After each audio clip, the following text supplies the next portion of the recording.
Hey, welcome to The Explainer. So today, we're going to dig into a scientific journey that totally flips a timeless piece of advice on its head.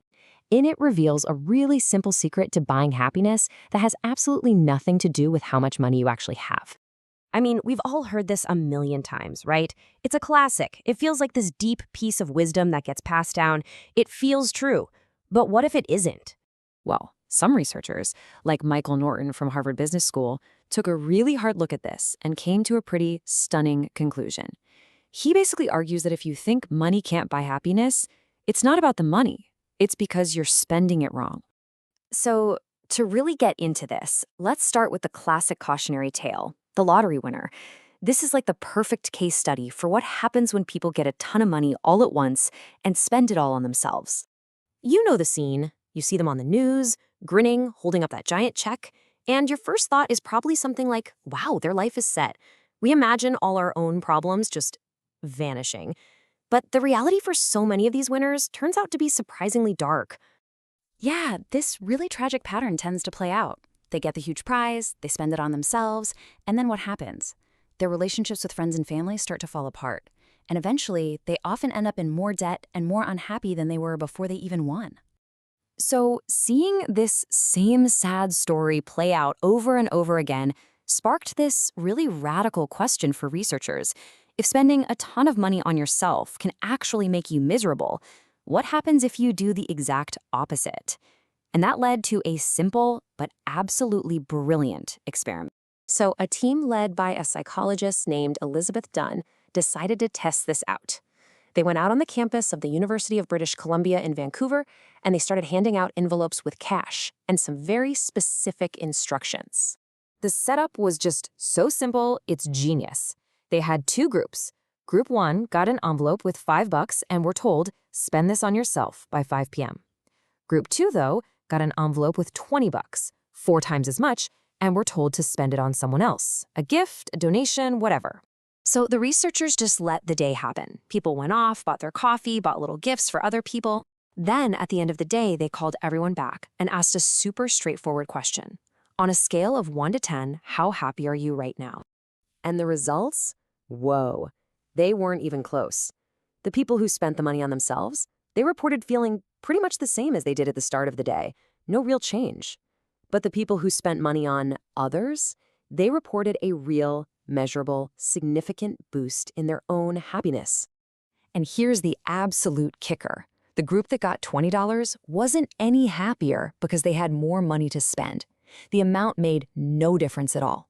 It was the act of giving, of spending on another person, that was the secret ingredient. It's almost like we are hardwired as social animals to get a little joy buzz from strengthening our connections with others. Now, I know what you might be thinking. Okay, sure, this works in a wealthy country like Canada where $5 is, coffee money.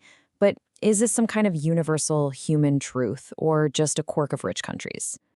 To find out, the researchers took this exact same experiment to Uganda, a country with a very, very different economic reality.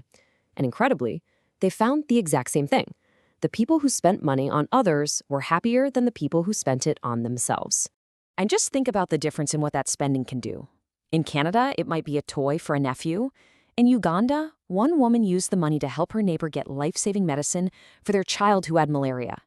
The impact is worlds apart, but the emotional result for the giver was exactly the same, a powerful feeling of happiness.